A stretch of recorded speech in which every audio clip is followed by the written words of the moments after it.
If you go to Three Rings Football on YouTube, Dave Mabry is the guy you should thank. I had him on, as I do every so often. He also talks with Rick Watson, Big Dog Sports Talk on YouTube. You can find him on Facebook as well. But Coach Mabry has been around the state. He's been around some intelligent people, and he talked about high school football with me. But this one, we kind of talk about coaches and building a coaching staff and the role of coaches and so forth. Coaching and Teaching with Dave Mabry here on the Sports Buffet. We're talking about staff building here with Dave Mabry. Well, there's a big difference, too, in Franklin's staff at Virginia Tech and a staff at high school. The staffs there, you're having maybe a defensive, let's say you're having a secondaries coach. Well, now you're also having an assistant secondaries coach, to where most high schools, some have started to develop that, but you normally have one position coach. You normally don't get an assistant line coach to go along with it. Sometimes you do, but I don't think that's as common in high school yet. Thank God. Yeah, but like at the single A level, a lot of times, like at Narrows, that 8th and 9th grade team will practice and work with the varsity team. They don't go against each other, because you can't have an 8th grader going against a 10th grader. Not in football. But you can drill, you can do the same drills and everything, and then that coach that's working with the line with the JV, he's going to have a job, helping with the varsity too. Yeah, I can put a lot of guys through the sled to where I'm not going to have that 8th and 10th grader, like you mentioned, go Oklahoma with one another. Right. Yeah, exactly. And see, that's the big thing in high school. You've got to make sure when you get these guys that are coming up that you've got to coach them, and you've got to teach them, hey, this is what I want. This is how I want it. I remember one of the first things Mike Sharnas, when he came in, and he was telling the B team coaches, what I want them to do is have fun playing. I don't want them to hate it. And that was the biggest thing that he was putting across to the coaches on the staff before. And that's just something he was saying, when he first started it. We want these cats to like the game and to want to keep playing. Well, and I think you nailed that on the head right there, because I think a lot of people think the job of coaches is to educate the players, but I don't think people think the job of coaches is to educate the other coaches as much. Right. Because that was my whole thing when I came back to Nares. I didn't mean to cut you off. No, you're fine. When I was brought back here, I moved back here, and then they eventually twisted my arm and got me to coach these last couple of years. I said, do you want me to take the quarterbacks? Do you want me to do this, that? They said, no, you're not going to have a position. You've got the coaches. So my thing was to go and talk to the coaches, and to walk around during practices and watch, and go and talk to the coaches and everything, and just sort of lightly suggest, hey, why don't you look at this, type of thing, and all that. And that's what Kelly Lowe basically said, this is what I want you to do. Well, and I got to imagine that's hard too, because when you are kind of critiquing, or, kind of giving the coach some, nice advice in a kind way, you don't want to do it in front of the kid. Right. Exactly. And a lot of times what I would do on that, because I didn't necessarily like it, because and the way I did it was more, I would go to the head guy. Right. And I would say, they're doing this, I said, down here with the quarterbacks, or with the line, or whoever. I said, why don't you look at and talk to them about this, this, and this, and and that would be how it would be done. And that way, the head guy could be the guy to talk to the coach, and he would do it, not around, like you said, not around the kids and stuff like that, because you definitely don't want kids seeing coaches A, confused, and B, even possibly arguing Right. over that. You don't want, that's something you definitely don't want kids seeing. Is Steve Ragsdale smarter than you? Is he smarter than me? Yeah. Oh God, yes. Is he He taught. is he smarter because he's older in experience or older in years? And I don't know how old he is. He is in his 70s. He graduated Naris High School in '69, which makes him 9 years older than me, and I'm 66, so he's 75. So are people smarter than you because of age or because of experience? Well, when we're talking about Steve Ragsdale, Yeah. we're talking about a man that taught calculus, algebra. I mean, that was his everyday thing. And he also was coaching in a day that he was coaching football, varsity football, and varsity basketball. He was like the Gil Thorpe of the time. I don't know if Gil Thorpe was before your time or not, but are you familiar with Gil Thorpe? I'm not. Go ahead. Tell me about him. Roanoke Times, everyday sports page, comic strip. Gil Thorpe coached everything. Okay. He coached every sport at Milford High School, and dealt with the problems from the 50s through the 60s and 70s, and I think his strip might have ended in like the 80s. And it was a great strip. You'll have to Google that one. Well, and that's what your older coaches are doing. I don't think the younger generation, I'm not the oldest, cat in the world, but I don't think the people younger than me realize that, hey, that head coach used to be maybe a head coach for 2 sports, at least. Oh yeah. So, yeah, like I said, Ragsdale was, for 10 years, he was the varsity head football coach and varsity head basketball coach. and I wasn't trying to insult you, by the way, when I said, is Steve Ragsdale smarter than you? No. I mean, when you asked that, I had to point that out. He's way smarter individual than I am. Well, I mean, and I'm talking about just regular IQ life. Yes. right. And I'm not even looking at it from a book smart thing, but I look at it from this.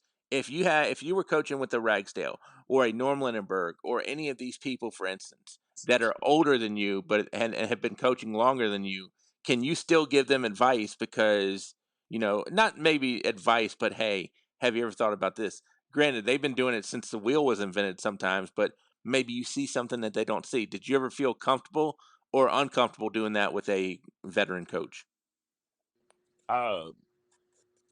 I would pose it as a question, and I would pose it in the coach's office type of thing. But as far as, and I did that with Sharness. I mean, Give me an example of posing it as a question. what if we ran a different look? What if we didn't go as much 2x2 and went more 11 personnel, Okay. or something like that? And So you're and asking that's that rather and than that saying, why do we do it this way? I didn't mean to interrupt. yeah, and Okay. that's not a thing on. That's what head coaches want from Right. their assistants. Yep. Don't want a yes That's the guy. stuff they want. It doesn't mean anything about smarts or anything else. It's stuff you're bound. When coaches get in the coach's office, it's like you're throwing. In a lot of cases, you're throwing spaghetti noodles on the wall. It's a cleaner way of saying it. Yeah, I'm with you. And you want to see what sticks. Right. And the thing, like with a Sharness, anything you suggested or anything that you talked about, the first thing he's going to want from you is he's going to hand you that dry erase marker, and you're going to go up on the board and you're going to draw it up. and then you're going to draw it up, and you're going to draw it up against whatever defensive look you think you're going to see, and then you might change the defensive look, and you're going to look at it, and then you will sit there and say, and that's what he was. He was a visual guy. Right. He was a visual guy, and when he saw that, and and he would and that's how he was, and it could be anything. Mike Revis would come in with his defensive plan, and he would draw it up and he would show it, and then Sharness would ask questions on that, and then Rev would draw up what he was doing, and then there would either be and most of the time with Rev, Sharness was on board. A couple of times he was like, I'm not quite as comfortable with what you're doing, secondary type thing or whatever type thing. And in the end, he's got the final say. So it's more like defend. I don't want to say show your work, but defend your work type of thing. Exactly. Yes, exactly.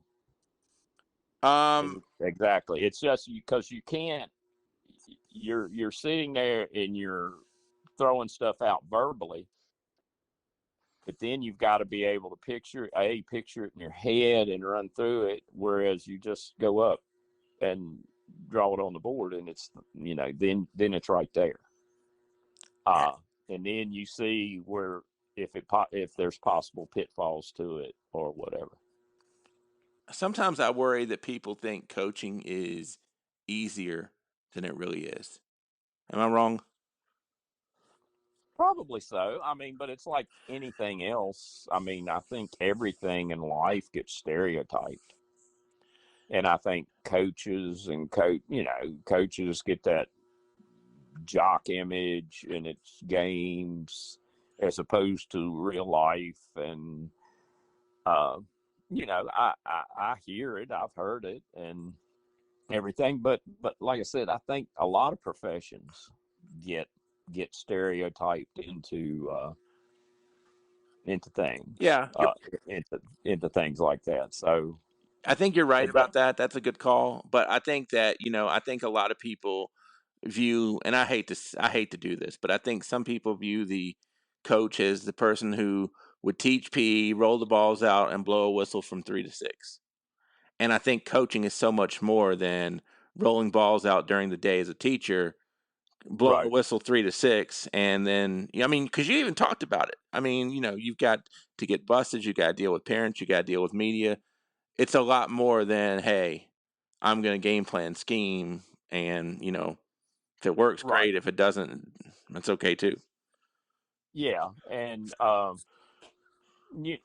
and like I said, that's going to be, and face it. Occasionally, we've probably laughed at some of the coaches that we know that are, when they come out in their day, if they're the PE person and this and that.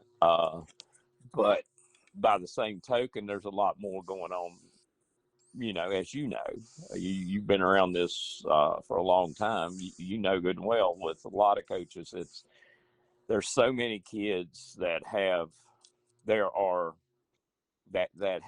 need for that male figure. Yep. And a lot of times it's psychology and stuff like that, and it's not a one day talk to the kid fix. There are a lot of girls that have that female need, and you even know somebody who's coaching even at middle school basketball. I would deem her just as important as any varsity head coach. Well, right. Any coach on any level coaching any sport is a lot of times, and I was telling Rick Watson yesterday, we always assume in life that everybody's playing poker with a 52 card deck. Yep. And not everybody's playing with 52 cards. And what I mean by that is, the home life might not be great. There might be something going on in their life. Yep. That's going. And the thing is, we were teenagers and young once also, and Yep. we had things going on. And every kid has something going on, and the biggest thing that they have, especially while they're maturing and everything, is that big self-doubt. That's one of the big things you've got to work with kids, a lot of them. And some of them show it, and then some of them have self-doubt and hide it. And these guys, and these, I shouldn't say guys, these coaches that are in the schools every day, they're the ones that see it and they encounter it, and they get to know these kids. And in these smaller towns, the Alta Vistas and the Nairses and Parisburgs and all that, a lot, the families, and a lot of times the situation. So You may have coached Johnny's dad. Yeah. More. And Yeah. Go ahead. I yeah, didn't mean to interrupt. and the thing is, like I said, I think every like profession or job title, there's a stereotype of it. And we know, like I said, you've been involved in high school sports for a long time. I know that, as coaches, we know we're doing a whole lot more, even though if you're just eyeballing it, we might fall into that stereotype. But there's a whole lot more going on than what's seen or heard and all that. Helping kid, something as simple as taking that small town kid that's got the opportunity to go off to a big school, and helping them fill out college applications and stuff like that, and talking them into leaving home for a little while. Right. I've been involved with that a few times. I've had some parents get mad at me about that over the years. You know, uh, well, they can go to school, at a local community college, or they can do this or that. I'm like, no, this kid's got potential. And plus, they need to get out and see what the world has to offer, and that the world isn't necessarily the little small bubble that they grew up in. Yeah, and my mom was not an athlete when she was growing up, but she even talks about when she went to Rustburg. Probably didn't know I have Rustburg blood in me, I guess, with my mom. But when she went to Rustburg, there was a guidance counselor that told her she was going to go to school, because back then she was just content to, be a secretary. She didn't even see school as an option, kind of like you're talking Right. about. But a guidance counselor, came in, or guidance counselor told her to stop by his office. We're going to see if we can get you some scholarships, and, even a deal like Longwood. And I'm not trying to bash Longwood at all, but even going to like a not the massive school, but even a smaller school or a trade school, I think coaches are really good at helping kids almost develop a plan. It's kind of like that game plan on Friday nights or whatever. Develop a Yeah. plan for your life, because I think so many kids, some people, I think, maybe are going to say, well, I'll just coach when I'm done. Well, what do you really want to do when you're done? Well, I don't know, but I'll just coach, or something like that. And I'm not trying to knock coaching either, but I think a lot of people don't have that plan. And I think that's an excellent point you make. That's where coaches come in, because you're spending more time with a kid maybe than mom and dad are at some points. Right. So, And that, and by the same token, there, that teacher, not necessarily coaching, but that teacher that sees that kid every day, yep.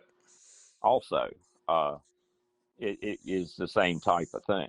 And that's and that's stuff that I don't think a lot of people understand. They think, you teach them this, you teach them that. And of course, teachers are getting labeled now that they just teach to test and stuff like that.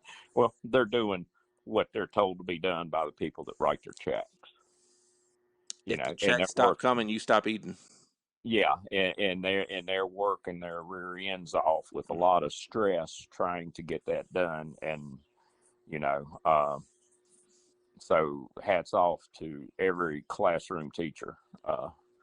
Much, much, much respect. I watched it for 40 years, and watched the stuff that, and I was a PE guy. But I watch what the classroom teachers, especially the ones that were getting tested and stuff like that. You know, their subject was testing and everything, what they had to go through and the nerves they had to go through and the pressures as it trickled down from the state to the central offices to the administrators and then to the teachers. So hats off to them. I wish teachers could go back to the fact to where they don't have to teach to a test, because in a way I think they're more effective for a kid, because the kid is not going to need to remember what they learned in algebra on March the 24th sometimes, and I think that's what the tests teach. But that's another Yeah, topic for another day. it's a lot like anything else Mhm. that's changed in our lifetime. We don't like it.